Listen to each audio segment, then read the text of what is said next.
This is a sample chapter from Fitton books. The Kennedy Paradox, Chapter 34. Centro Medico, Havana, Cuba, Friday, April 21st, 1961, 9:57 a.m. The paucity of basic monitoring equipment in the Centro Medico bothered Patch. Iodine overpowered whatever else lingered in the stuffy air. A young surgical team had repaired his shoulder wound last week and sewed the skin back in place. Shrapnel had been removed from the muscle and had barely missed his clavicle, major blood vessels, and lymph nodes. But he had survived the potentially deadly wounds. Under a single sheet, Patch positioned himself in a metal frame bed. A few dozen soldiers injured in the attack occupied the other beds. His frustration mounted when communicating with the soldiers and the hospital personnel. They refused to answer any questions about Mankiewicz. Cubans that did visit him, including an army commander, bombarded him with questions about the brigade and U.S. intelligence operations. One of the nurses told him in broken English that President Kennedy would speak momentarily in Washington. He would probably address the Bay of Pigs invasion. 3 soldiers pushed a large black and white TV across the room and fiddled with the tuner.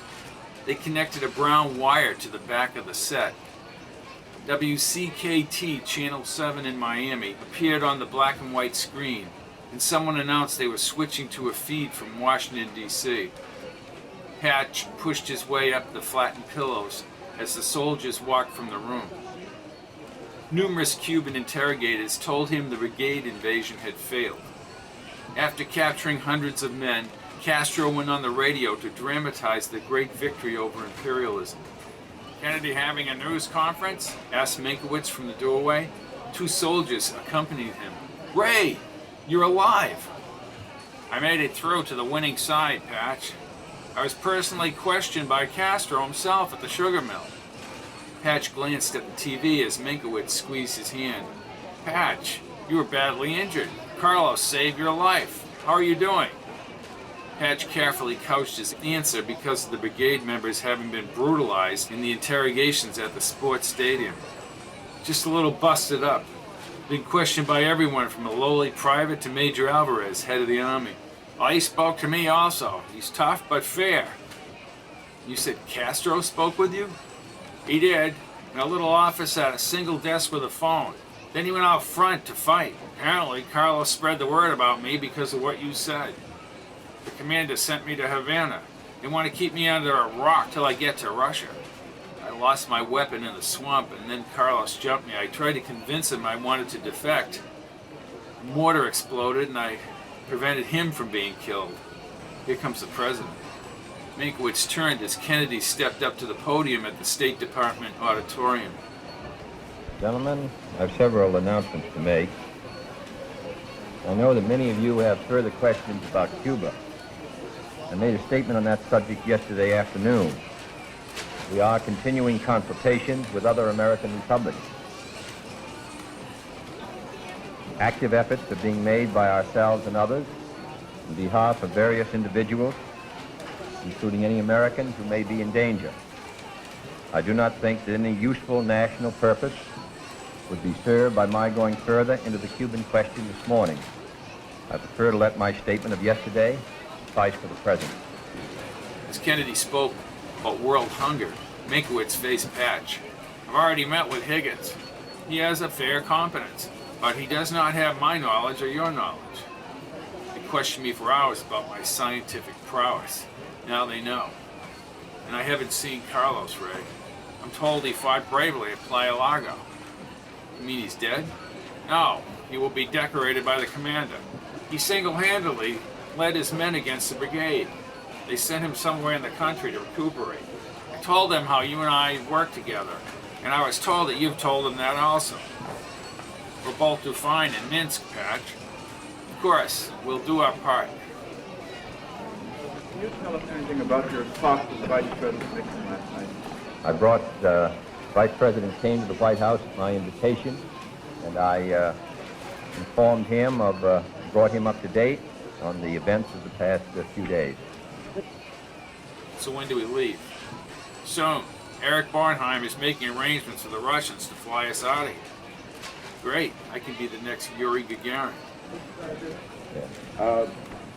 Quite respecting your feeling of not going beyond your statement of yesterday on Cuba, there still is in print this morning, quite widely distributed, published report that you took the decision to continue training Cuban refugees with arms provided by this government and for releasing ships and fuel for launching the current operations in Cuba.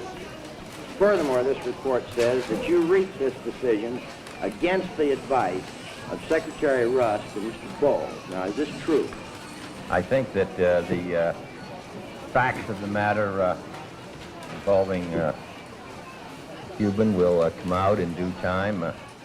I'm sure that an effort will be made to determine the facts accurately. As for me, I'm confining myself to my statement for good reason. Yes? This is not a question about Cuba, it's a question about Castro.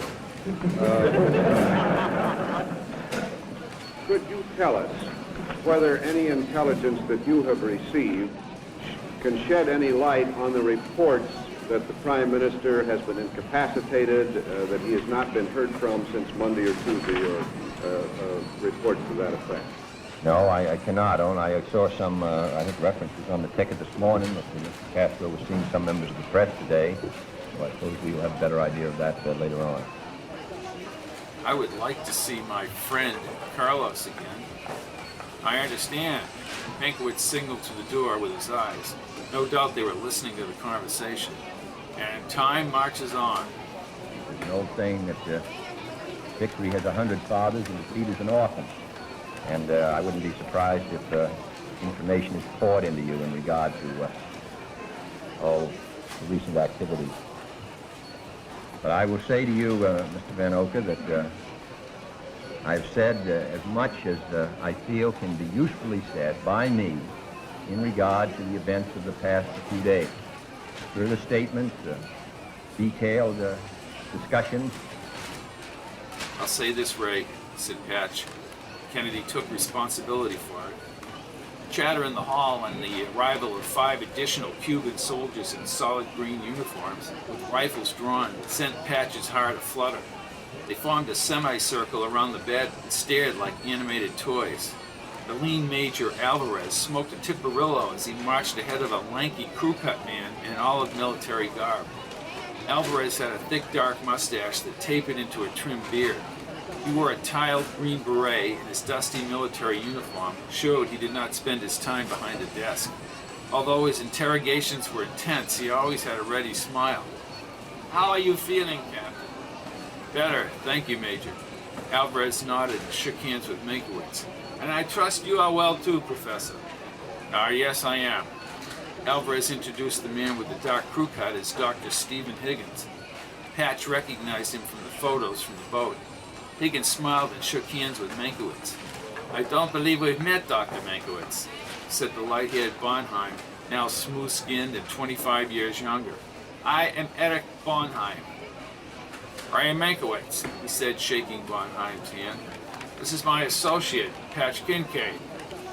Bornheim's cold eyes focused on Patch. "Your courage on the battlefield has been noted by my superiors, Kincaid. But we do have some conflicting reports of this Colonel Kincaid, who is involved in the U-2 program spying on the Soviet Union." "I have no affiliation with Colonel Kincaid." Bornheim nodded, but he looked as if he did not believe what Patch had said. "You are alive for 2 reasons, said Alvarez. He puffed on the Tiparillo and then he exhaled. "You saved Carlos Sanchez's life, and you have a scientific knowledge like Mankiewicz." "We've made great progress," said Mankiewicz. The slender Alvarez put out the Tiparillo in the sink. "A Russian plane will leave Cairo after the May Day celebration. Then you will be flown to Minsk." "Oh, that's great news." "That is the time frame," said Alvarez. "The commander wants you to as a part of the May Day ceremonies. I will see you there."